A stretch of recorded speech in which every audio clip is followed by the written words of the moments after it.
वक्त दस्तक का है और दस्तक में खबरों की शुरुआत इसी बात से करेंगे कि क्या शरीफ दिखाएंगे शराफत। जी हां, क्या एक शरीफ शुरुआत होगी नरेंद्र मोदी के आने से भारत पाक रिश्तों में, क्योंकि खबर यह आ रही है कि शरीफ के भारत आने पर कल फैसला होगा। कल उच्च स्तरीय बैठक होगी पाकिस्तान सरकार की और उसी विदेश विभाग की बैठक में यह तय होगा कि क्या भारतीय प्रधानमंत्री नरेंद्र मोदी के शपथ ग्रहण समारोह में नवाज शरीफ हिस्सा लेंगे, पहुंचेंगे हिंदुस्तान। विदेश विभाग ने न्योता मिलने की पुष्टि की है। शरीफ के भारत आने पर कल बैठक के बाद ही कोई फैसला बाहर आएगा।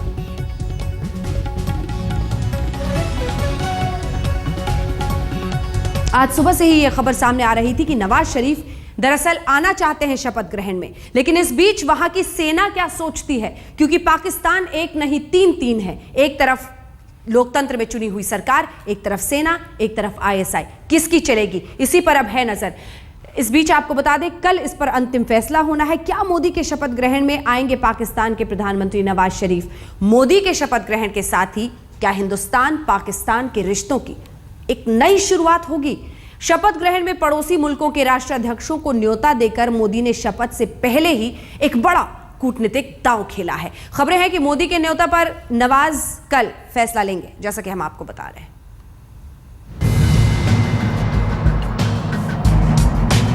हिंदुस्तान को जब नए प्रधानमंत्री के शपथ ग्रहण का इंतजार है, उस वक्त देश में एक नई बहस छिड़ गई है। शपथ ग्रहण से पहले ही देश की मोदी सरकार की नीयत और नीति स्पष्ट होने लगी है। आज की तारीख में मोदी के शपथ ग्रहण को लेकर जितनी चर्चाएं हो रही हैं, वो सिर्फ इसलिए कि मोदी के शपथ ग्रहण में पाकिस्तान के प्रधानमंत्री नवाज शरीफ आएंगे या नहीं।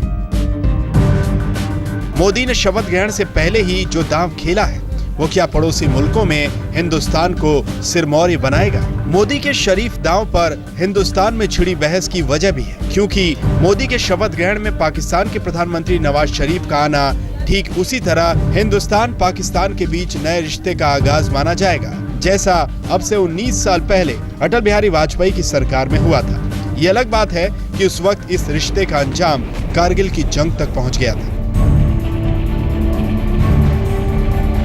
अब बड़ा सवाल यह है कि क्या नवाज शरीफ मोदी का न्योता स्वीकार करेंगे? क्या नवाज शरीफ मोदी के शपथ ग्रहण समारोह में शिरकत करेंगे?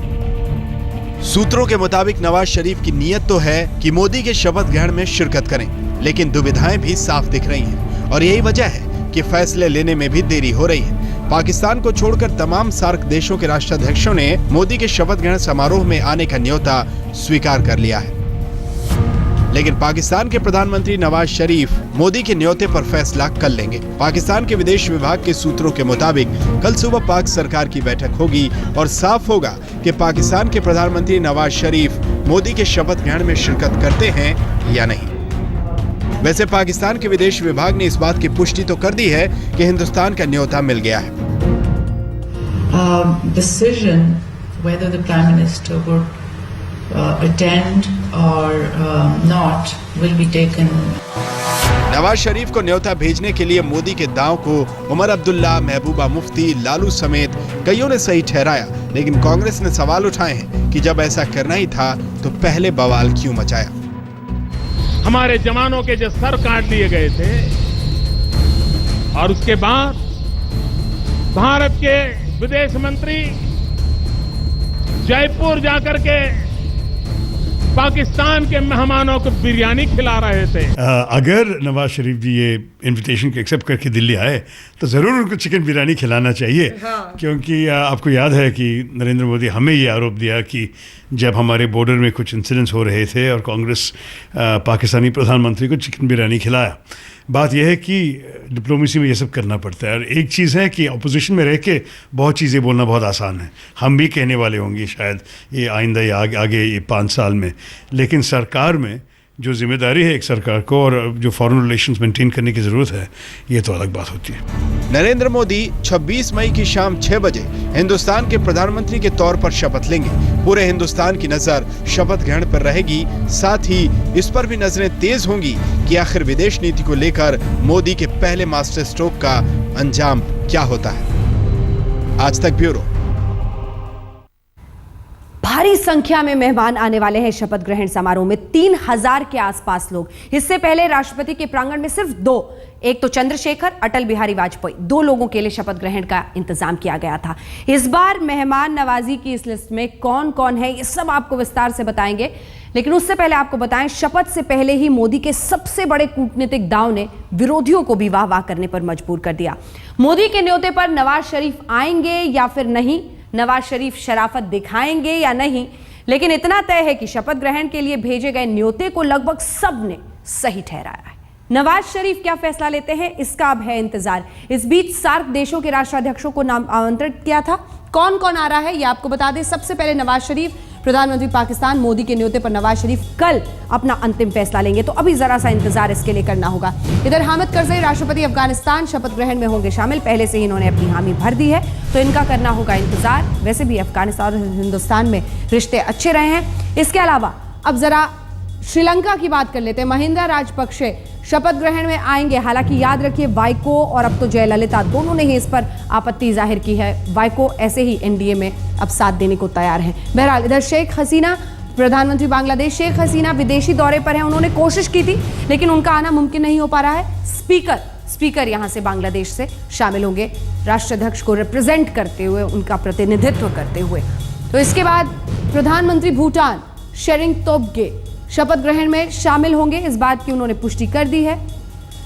इसके साथ अब अगला चेहरा जो है वो है मालदीव्स के राष्ट्रपति का अब्दुल्ला यामीन साहब, शपथ ग्रहण में आने के लिए हामी भर चुके हैं। तो एक के बाद एक इन तमाम देशों को जिनको आमंत्रण भेजा था नरेंद्र मोदी ने। अब नेपाल का देख लीजिए, रामवरण यादव जो कि राष्ट्रपति हैं, वो शपथ ग्रहण समारोह में आ रहे हैं। तो तमाम सार्क देशों का आना, उनके राष्ट्राध्यक्षों का आना, ये बताता है कि हिंदुस्तान किस तरह से आने वाले वक्त में इस पूरे इलाके में एक सूत्र में सबको बांधने में कामयाब हो सकता है। तो ये हैं वो तमाम चेहरे जिन्होंने पहले से ही हामी इसके लिए भर दी है कि वो सभी आएंगे। शपथ ग्रहण की सियासत से भारत पाकिस्तान के रिश्तों में कितना और फर्क क्या पड़ेगा, आखिर मोदी की जो शपथ ग्रहण की डिप्लोमेसी है जिसे कहा जा रहा है, वो कहां लेकर जाएगी देश को, इस पर पाकिस्तान के विशेषज्ञ की भी राय जान लीजिए। हम 65 साल की दुश्मनी है, ये 1 या 2 दिन की दुश्मनी नहीं है। इसलिए ये जो तमाम उलझाव है, इसको वक्त लगेगा हल होते होते। नवाज शरीफ साहब और अवाम जो कि अमन चाहते हैं, वो आपस में दोनों मुल्कों के प्रॉब्लम हल होने चाहिए, लेकिन दोस्ती चाहते हैं। क्योंकि हमने इतना वक्त बर्बाद किया है कि हम लड़ाई में पड़े हुए हैं, टाइम और पैसा बर्बाद हो रहा है। Well, I think he should accept the invitation, and if all the others are accepting it, he should accept it, because he's been very keen to get on with the process of normalization. He wanted the ex-Prime Minister Dr. Manmohan Singh to come to Pakistan for his inauguration, but that didn't happen. इधर मोदी के शपथ ग्रहण से भारत पाकिस्तान के बीच नए रिश्तों की शुरुआत की उम्मीद के बीच कुछ सवाल भी खड़े हो गए हैं। सवाल पाकिस्तान की नीयत पर। भारत के राष्ट्रीय सुरक्षा उप सलाहकार निश्चल संधू ने कहा है कि पाकिस्तान आतंकियों की मदद करता रहा है। Conflict entrepreneurs in Pakistan continue to strive hard to sustain and entrench an atmosphere of animosity against the Indian state. The Defy Pakistan Council, which includes the Jamaat-ud-Dawa, a front for the Lashkar-e-Taiba, is one of such platforms. An array of terrorist groups which have previously exhibited the ability to carry out depredations in several states of India continue to enjoy much latitude in Pakistan, and they remain very active. Limitations imposed on their recruitment streams, training venues, fund collection mechanisms, and infiltration platforms in the immediate aftermath of the November 2008 terrorist attacks in Mumbai evaporated a few years ago.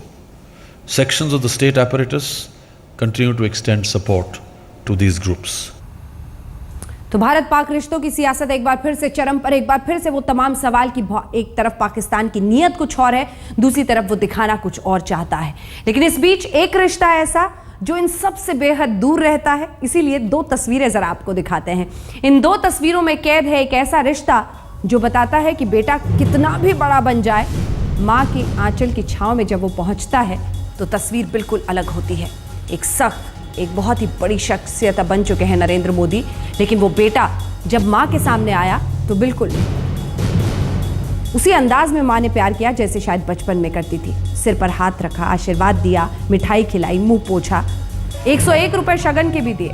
दूसरी तस्वीर इसलिए अहम है क्योंकि इसमें एक नई शुरुआत का अक्स है। गुजरात को गुड बाय कहकर मोदी पहली बार दिल्ली पहुंचे। जो मोदी अब तक सिर्फ गुजरात के थे, आज के बाद वो सिर्फ और सिर्फ गुजरात के नहीं रह गए, दिल्ली के हो गए, पूरे देश के हो गए।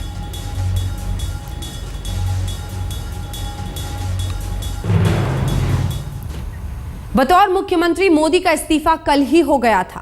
गुजरात ने कल ही मान लिया था कि उनके नरेंद्र दामोदर दास मोदी अब सिर्फ गुजरात के नहीं, पूरे देश के हो गए हैं। आज मोदी ने भी अपनी जुबान से 13 साल के रिश्तों को गुड बाय कह दिया, 6 करोड़ गुजरातियों को गुड बाय कह दिया। गुजरात छोड़ीने जई રહ્યો છું ત્યારે જેમ આપણે ત્યાં કહે છે 6.25 કરોડ ગુજરાતીઓને આવજો આવજો गुजरात गुजरात आवजो। मोदी ने गुजरात को गुड बाय कह दिया, लेकिन गुजरात को एक मजबूत हाथ में सौंप कर अलविदा कहा है। वो महिला नेता जो अपनी साहस के लिए सम्मानित हो चुकी हैं, वो महिला नेता जो अपने अनुशासन के लिए जानी जाती हैं। गुजरात की बागडोर अब उस आनंदीबेन पटेल के हाथ में है। आनंदीबेन पटेल ने आज गुजरात के मुख्यमंत्री के तौर पर शपथ ले ली और 19 मंत्रियों की शपथ के साथ अपनी कैबिनेट का भी गठन कर लिया। હું આનંદીબેન મફતભાઈ પટેલ ઈશ્વરના નામે સોગંદ લઉં છું કે કાયદાથી સ્થાપિત ભારતના સંવિધાન પ્રત્યે હું સાચી શ્રદ્ધા અને નિષ્ઠા ધરાવીશ। હું ભારતના સાર્વભૌમત્વનું અને અખંડતાનું સમર્થન